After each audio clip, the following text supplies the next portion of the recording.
ओम नमः। कल हमने उत्तम तप धर्म के बारे में जाना। आज हम उत्तम त्याग धर्म के बारे में जानेंगे। उत्तम त्याग धर्म की चर्चा जब चलती है, जब प्रायः दान को ही त्याग समझ लिया जाता है।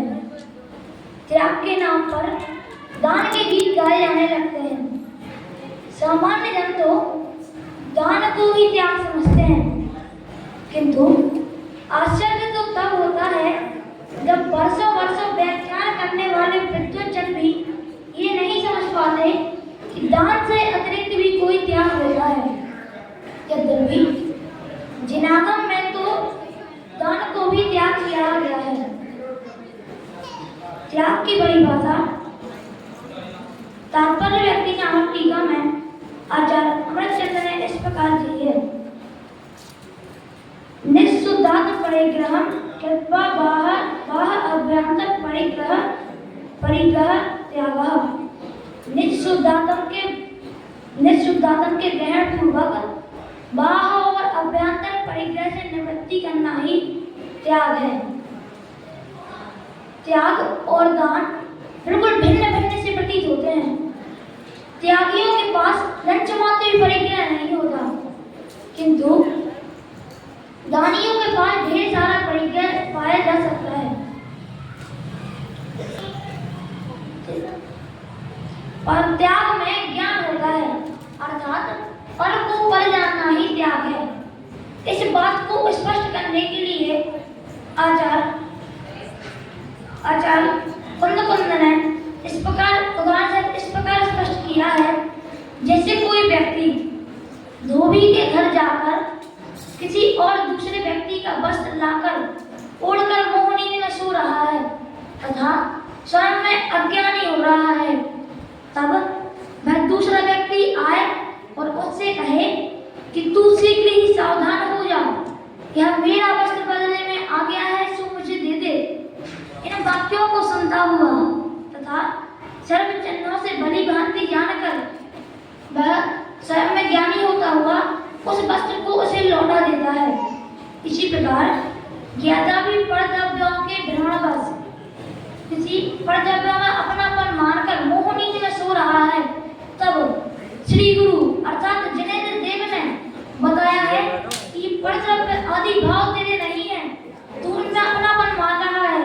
तब इन वाक्यों को सुनता हुआ तथा सर्व चिन्हों को बड़ी भांति जानकर वह जीव इन सब परद्रव्य भावों का त्याग कर देता है तथा स्वयं में ज्ञानी हो जाता है। कुछ लोग यह कहते हैं कि जब आपने किसी वस्तु का दान कर दिया है तो आपको क्या मतलब कि उसका क्या होगा, उसको कौन खाएगा, उसका प्रयोग कहाँ होगा। ऐसी बातें वे ही लोग करते हैं जो या तो दान की परिभाषा ही नहीं समझते या कुछ गलत करना चाहते हैं। वे लोग ऐसा सोचते हैं कि हम जैसा करना चाहें वैसा ही हो। क्या तो वे कुछ गड़बड़ी करना चाहते हैं या वे कुछ गड़बड़ी करना चाहते हैं। वे ऐसा चाहते हैं कि उन्हें कोई टोका टोकी ना करे। अर्थात हमने जिस कार्य के लिए धन आदि का दान दिया है, हमें उस कार्य को पूर्ण कराना हमारा फर्ज है। हमें ज्ञानी की सेवा में या उनकी व्यवस्था में अपना धन आदि दान देना चाहिए, धन आदि देना चाहिए।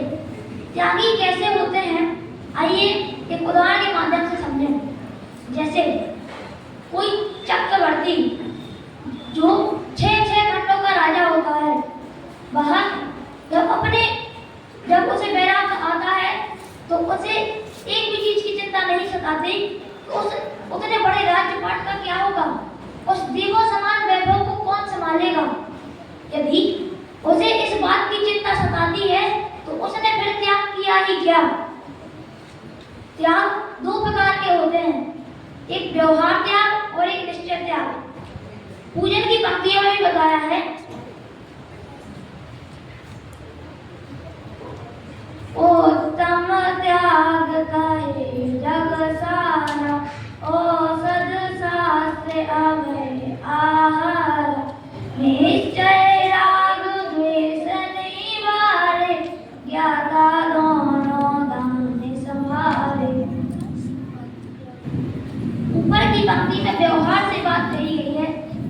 कि वह ऊपर की पंक्ति में उत्तम त्याग धर्म को जगत के सारभूत बताया है तथा उसके बाद व्यवहार से माने 4 दान गिना दिए गए हैं।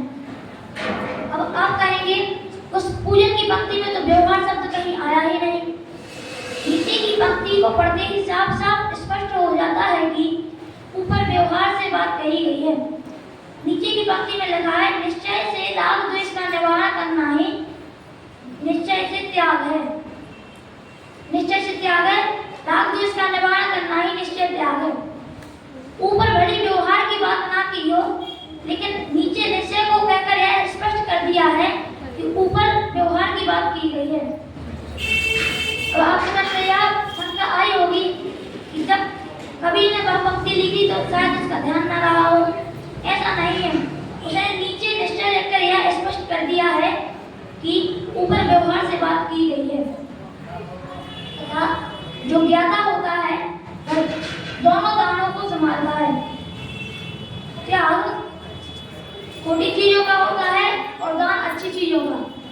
जैसे हर कोई यही कहेगा कि मोह छोड़ो, राग छोड़ो, द्वेष छोड़ो, कोई यह नहीं कहेगा कि ज्ञान छोड़ो। क्या ज्ञान भी कोई छोड़ने की चीज है? नहीं। क्या ज्ञान को भी छोड़ा जा सकता है? नहीं। कुछ मूर्ख जन दान और त्याग को एक दूसरे का पर्यायवाची समझते हैं। यदि ये दोनों त्याग और दान एक दूसरे के पर्यायवाची होते तो दान के स्थान पर त्याग को रखा जा सकता था। आइए रख के देखें। जैसे आहार दान की जगह आहार दान और औषधि दान की जगह आहार त्याग और औषधि त्याग। कुछ अटपटा सा प्रतीत होता है। त्याग में दान में स्वयं लेने और दूसरों को भी दिया जाता है, किंतु त्याग में स्वयं लेने का तो कोई प्रश्न ही नहीं उठता। इसी प्रकार ज्ञान दान और ज्ञान त्याग शब्द कुछ अटपटा सा लगता है।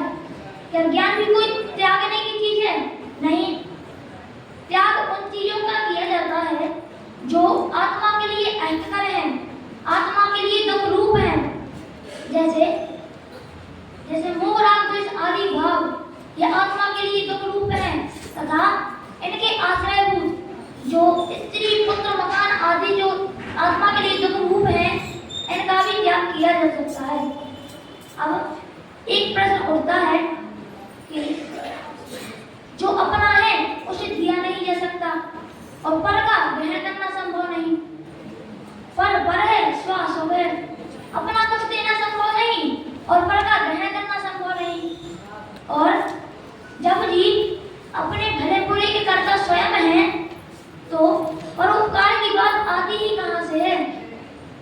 वेतन आदि पदार्थ जिन पर लौकिक दृष्टि से अपना अधिकार है उन्हें अपना समझकर दान दिया जाता है, उन्हें व्यवहार से दान दिया जाता है। निश्चय में तो लेन देन का कोई प्रश्न ही नहीं उठता। निश्चय में तो लेन देन का कोई प्रश्न ही नहीं उठता।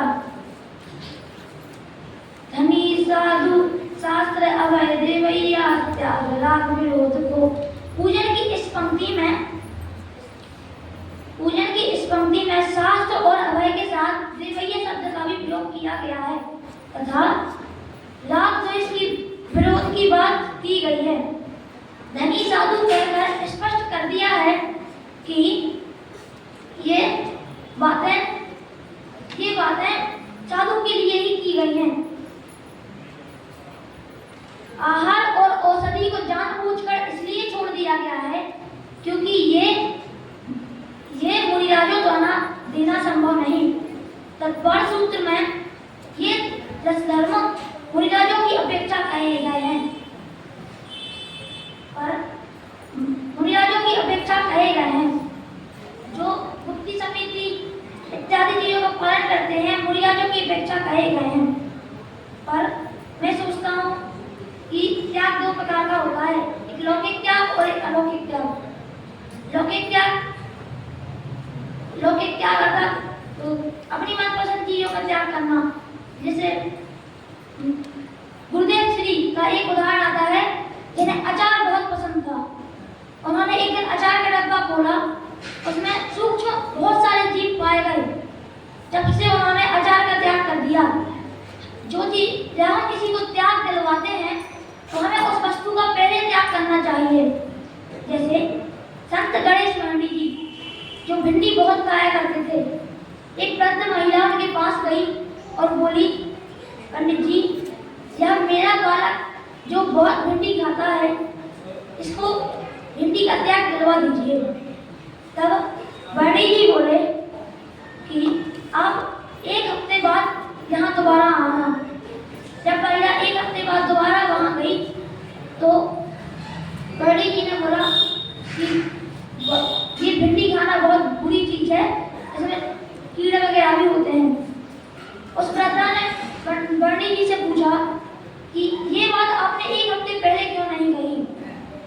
जब पंडित जी बोले कि एक हफ्ते पहले तो मैं खुद ही भिंडी खाया करता था, तो मैं कैसे उसको त्याग दिलवाता। और अलौकिक त्याग में संपूर्ण चीजों का त्याग करना, जैसे मोह राग द्वेष आदि संपूर्ण भावों का त्याग कर देना। जैसे भरत जी और बाहुबली भगवान का जब युद्ध हुआ था, जब बाहुबली राजा जीत गए थे, फिर जब उन्होंने ऐसा भाव किया कि क्रोध बहुत बुरी चीज है, जिसके वशीभूत होकर मैं अपने भाई से लड़ बैठा, फिर उन्हें वैराग्य हुआ और वे मुनि अवस्था को प्राप्त हो गए। फिर भी उन्हें एक शंका बनी रही कि मैं अपने भाई की जमीन पर खड़ा हुआ हूँ। जब भरत जी गए, उन्होंने पश्चाताप किया, जब बाहुबली भगवान को मोक्ष हो गया। इसी प्रकार हम भी मोह राग द्वेष रूपी भावों का त्याग करें और अपनी आत्मा का कल्याण करें।